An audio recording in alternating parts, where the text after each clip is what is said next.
Welcome everybody to another episode of Fins Nation. I am your host Louis Sung, and today we're going to be talking about what else? The Miami Dolphins defeating the New England Patriots by a score of 24-17, albeit it is one day late, but I do apologize for that. Obviously, there were some certain things that were stopping me from getting this show done on a timely basis. Obviously, the fact that the game was over around midnight or so, and then we had the post-game show right after that. It was going to be very difficult to record Fins Nation, and my poor brother, as much as he works, he was staying up for me all night. I had no idea he was even still awake, so I made sure to apologize to him for that. Everybody, just make sure everybody knows, without him, this show does not happen, so make sure that send him some well wishes in the comments if you all wouldn't mind. It would be greatly appreciated. But in any case, we're actually going to talk about some Miami Dolphins football here. I was very impressed with how the Miami Dolphins handled the situation. Bill Belichick, as usual, doing exactly what it is that he does, try to take away the best player on the field, in which case this was Tyreek Hill. So Tyreek Hill did not have the monstrous game that everybody was assuming he would have,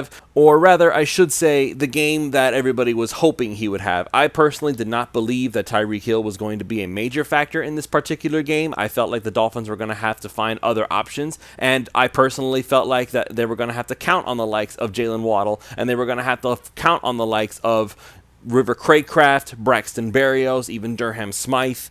But what I did not expect, and I'm going to go ahead and make a public apology during this show to Mike McDaniel, because I made some rather unfortunate assumptions about what it is that he was wanting, what his game plan was, and I will go ahead and I will address that. So let's go ahead and get right into that. But before that, really quick, just want to go ahead and mention that, as always, this show is brought to you by our good friends over at PrizePicks.com.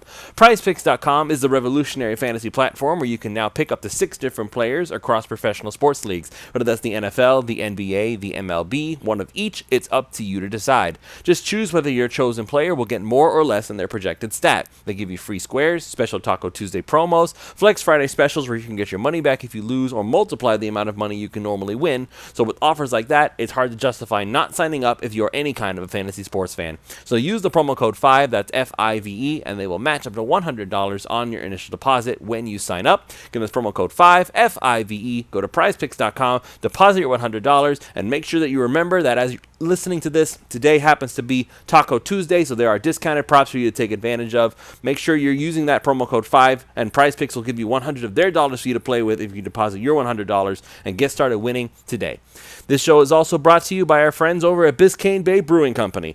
Biscayne Bay Brewing is bringing to Miami what it deserves: quality craft beer. Founded in 2012, Biscayne Bay Brewing Company is committed to growing the beer culture of Miami. Biscayne Bay Brewing has built a reputation for quality above all else, and giving back is an important part of BBBC's philosophy. Not just delicious craft beer, but also by service to others. And service they have offered, as the 5 Reasons Sports Network has hosted 2 separate watch parties now for the Miami Dolphins' first 2 road games. Both times it has been an amazing experience, and they are fantastic with their food, their drinks, and if you need some place to watch the game on Sunday, you can definitely head on over to Biscayne Bay Brewing Company. They are independent and locally owned, and they are the only brewing company in downtown Miami, so make sure you're checking them out. They are the official craft beer of the Miami Marlins and a partner with the Miami Heat, so you're missing out on a whole lot if you don't head on over to Biscayne Bay Brewing Company. Make sure you head on over there and make sure you watch the game in the best place possible. All right, ladies and gentlemen, so let's get right into this. So first and foremost, I'm going to go ahead and say it. I am 100% eating a slice of humble pie. I am eating crow. Whatever metaphor you want to use, you can go ahead and use it right here. I have erroneously said on this show multiple times now that I believe that Mike McDaniel does not want to run the football. Granted, I've had my proof, and I laid out my proof in the way that I interpreted it, that the Miami Dolphins just did not have a strong focus on running the football. Everything that we saw last season, you would think that running the football was not going to be a priority. And then right after the Chargers game, we looked at everything that we were seeing, and we thought, okay, so we haven't learned anything from last season. The Miami Dolphins are going to continue to run the football just very, very sparsely. It was always going to be Tua Tagovailoa finding Tyreek Hill in the middle of the field, finding Jalen Waddle downfield, finding maybe every once in a while you'd find someone like a Trent Sherfield, or in this case River Craycraft or Braxton Berrios coming on a slant in the slot. Just somewhere in there, it was going to be the Tua show. And I thought for sure that Mike McDaniel he did not care. All this stuff he was talking about, how he wants to run the football more. I thought it was all lip service, and I said as such several times, and I thought I was so right. I was so confident in myself. And oh my gosh, I cannot even begin to describe how wrong I was. I was prepared for the Miami Dolphins to desperately try to find little seams and little holes in the Patriots defense that they could maybe find a crack for Tyreek Hill to run through. I was thinking that they were just going to say, okay, well, if you're going to double cover Tyreek, if you're going to do that, then we'll just focus in on Jalen Waddle. And mind you, Jalen Waddle did get some good yards. I'm not going to say that he didn't. So it's not like Tua was completely irrelevant in this game. Definitely not. In fact, Jalen Waddle turned out to be the leading receiver for the Dolphins against the Patriots. 4 receptions, 86 yards, averaging 21.5 yards per catch, which is incredibly impressive. But all those numbers that we're looking at, all these things that we're seeing about the passing game, yeah, it's great and all. Tua continued to be very efficient. Yes, he threw 1 interception, and it was a bad one. Not going to say otherwise. But you know what? A stat line of 21 for 30, 249 yards, and he did throw a touchdown to Tyreek Hill, no less. So we can't just look at it and say, oh, well, it's no big deal. We have to go ahead and acknowledge that, yes, this was an excellent game from Tua. Not anything spectacular, but he was efficient. And sometimes all you really need from your quarterback is to be efficient and just try to make it so that you don't lose the game. You don't always need to be a superstar. You don't always need to have your quarterback be the star of the show. That would be a perfect world if you're a Miami Dolphins fan, because then you would be able to point to all the other teams and say, ha, see how wrong you were about Tua. See how he's a superstar in every single game. You don't need that. And it's encouraging to see that the Miami Dolphins can find more than one way to win a football game. So Raheem Mostert, who again, I've said this many times before, I think Raheem Mostert is good enough to be the starting running back for the Miami Dolphins. I was very happy when they re-signed him all the way back near the beginning of the offseason, him and Jeff Wilson, who eventually, hopefully, will come back. But even if he doesn't, I'm just going to go ahead and say it, Savon Ahmed is doing a really good job as the backup running back. Just saying. So kudos to him for continuing to be a guy that we can count on in times of need. But the real star of the show here, as far as the offense is concerned, is Raheem Mostert. Raheem Mostert, he took that ball and he became the workhorse running back that everybody has been begging for all this time. Just a little reminder for everybody who may or may not be aware, Raheem Mostert ran the ball 18 times for 121 yards, averaging 6.7 yards a carry, and he ran for 2 touchdowns. So he ran over 100 yards. Good for Raheem Mostert. And that's a lot of carries for somebody who is allegedly not a workhorse back. He's not a guy that's going to be able to stay healthy. He's going to get hurt eventually. We've heard it all so many times. And this is why all this talk about, oh, they want Jonathan Taylor. Oh, they want Saquon Barkley. Oh, they want Josh Jacobs. I can go down the list as many times as you want. You've probably heard me go down that list now. How many times now? Probably 10 times now. And it's still the same thing. It's still the same snark that I'm adding to every time I say it, because Raheem Mostert is proving over and over and over again that he is more than good enough to get the job done. Over 6 yards a carry against the New England Patriots. And supposedly the Patriots defense, this is the thing with Bill Belichick. You always talk about this, right? What's the one thing that Bill Belichick does better than any other coach? He can take away your best player, force you to win in other ways that you're probably not particularly comfortable with. I still believe one thing, that Mike McDaniel prefers to throw the football. I am sure that if he had the option between running the ball and throwing the ball, he would still prefer to throw the ball if both were working equally. Okay? I still believe that. But I definitely apologize for saying that he just does not want to run the ball at all, because he obviously proved me wrong against the Patriots. Raheem Mostert, 18 carries, 121 yards rushing. That is phenomenal. And it just goes to show, once again, that I don't know what it is about Butch Barry as an offensive line coach, because this is something that we're not talking about all that much, because offensive line play is not something that you look at on Sunday night or Sunday morning or Sunday whenever the game actually happens. Butch Barry has taken this offensive line and he's turned it into something that is actually respectable, something that is actually decent. Now, we still have our moments with Austin Jackson. Robert Hunt has had to help Austin Jackson quite a few times already, but it hasn't been the worst thing in the world, which with Austin Jackson, that's already an improvement over, oh my God, he's the worst right tackle in the world. Please somebody get him out of here before Tua Tagovailoa loses his head. So that's a good thing. And Isaiah Wynn, Kendall Lamb, the only thing about the offensive line that I can really complain and nitpick about right now is that Connor Williams does not seem to understand how to snap the football. It seems to have gotten worse from last season. I don't know if it's a case of the yips, a la Matt Skura. I don't know if it's the lack of practice time during training camp and mini camp and all that other stuff that's forcing Connor Williams to make these mistakes, and he's going to have to find a way to fix it, because especially if he wants to get paid. This man wants to get a new contract. If Tua and him cannot fix this exchange problem they're having, we cannot afford to have a fumble every single game. Eventually, that's going to come back to bite them, and they need to fix it. But I'm not here to nitpick about the Miami Dolphins offensive line. I'm here to celebrate the fact that the Miami Dolphins are 2-0, and they are in sole possession of first place in the AFC East. The New York Jets obviously got their butts handed to them by the Dallas Cowboys. My fiance is, I'm sure, secretly very happy about that. I know she's a closet football fan in there somewhere. It's in there. It's in there. So the Jets are now 1-1. The Bills are 1-1. And New England is 0-2. And by the way, they seem very frustrated about that specific fact. These New England Patriots, for so many years, were just this unstoppable juggernaut and the constant and perennial winners of the AFC East. And so all of a sudden, these guys are bottom feeders, and they're looking at themselves like, what the heck happened to us? And they're lashing out, too. Tyreek Hill, like, as much as Tyreek Hill is an amazing guy, he's also something of a troll, and honestly, I don't mind it so much, because part of me is just feeling like this is comeuppance for all the hell that they put Dolphins fans through, and even Bills and Jets fans too, if we're being perfectly honest, acting like they're so much better than everybody else, like that nobody else in the AFC East is even worthy of washing their shoes. I could come up with stronger language, but I'm trying to be a semi-family show about this whole thing. The New England Patriots still have this unfathomable need to badmouth Tua Tagovailoa. Dietrich Wise, one of the pass rushers for the New England Patriots, he was asked about the game, obviously, and what he said was, and this is the full quote, just so everybody kind of gets the context of it, regarding Tua Tagovailoa, he said, "He doesn't do anything special." Okay, so that's the first part. Here's the rest of it.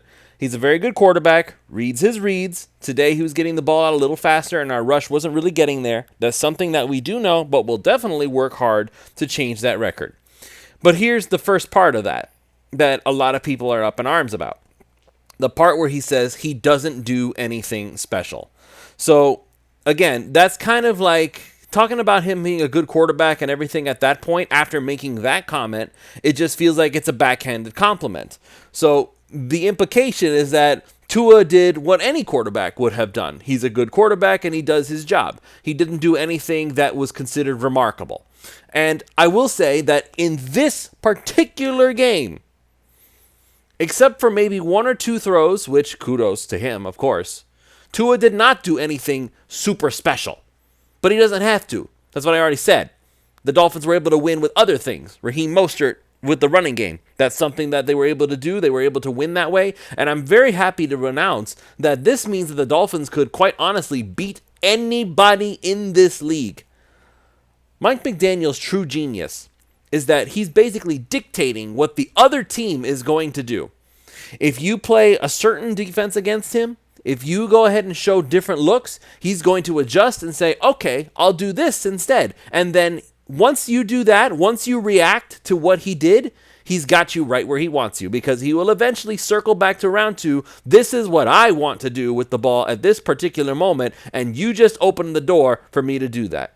And they'll just keep doing that. He'll keep making you change the way you're doing things. He'll keep making you adjust. You show him three safeties, and he will run the ball right down your throat. You try to give him a heavy box, then he will find a way to get to it, to find Tyreek Hill all the way 40 yards down the field, and that turns into an 80-yard touchdown. Because that's what this offense is designed to do. And it's a beauty to watch, and it is quite frankly phenomenal that we are able to feel this way. Dolphins fans should be very happy with where they are right now. The Dolphins are in sole possession of first place in the AFC East, and no other team in the division seems to be able to be close to them. The The Buffalo Bills, I'm sure they're still looming large somewhere. Josh Allen is waiting for a chance to get his revenge, his true revenge, against the Dolphins after last season. He probably wants to blow them out of the water, but that's not going to happen anymore. In fact, I would even go as far to say, depending on how the Bills end up looking, I would actually feel comfortable picking the Dolphins to win this game. In fact, I'm trying to think of a game where I would not pick the Dolphins to win, and the only one that I can think of is the game against Kansas City in Germany, because it's Kansas City and Patrick Mahomes is still Patrick Mahomes. But even he cannot seem to be the lone superstar of this team anymore. He's got Travis Kelce, yeah. He's got Isaiah Pacheco, yeah. But his wide receivers, Kadarius Toney and Marquez Scantling and all these guys, Sky Moore, they're not that great. They're really not that great. He misses Tyreek Hill. I refuse to believe he does not miss Tyreek Hill. I know that Tua Tagovailoa is enjoying having Tyreek Hill.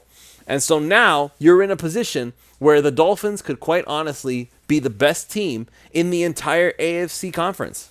And if that is indeed the case, guys, then there's nowhere to go for this team but up. The Super Bowl is something we can legitimately talk about. The only thing that I haven't talked about during this show yet is the defense, and I'm just going to go ahead and briefly mention this. We'll talk about this a little bit more on Pulse of Fins Nation, as well as the next episode of Fins Nation, which will be coming out the next day, by the way, just making up for the fact that there wasn't one on Monday. The defense was honestly solid. The only time things went a little bit sour was in the fourth quarter. That obviously the Patriots were able to put some points up, but in the end, Andrew Van Ginkel, give props to Andrew Van Ginkel. He is all over the field, man. And I did not expect him to have as big of a role in the defense as he has. So, quick shout out to my guy Jason Sarney, who's been on the Andrew Van Ginkel train since day one.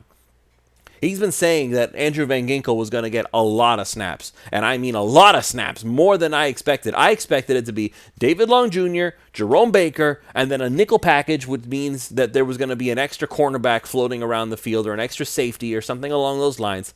But I'll give you this. He was saying Andrew Van Ginkel from day one. And Andrew Van Ginkel is doing exactly what we did not expect him to do.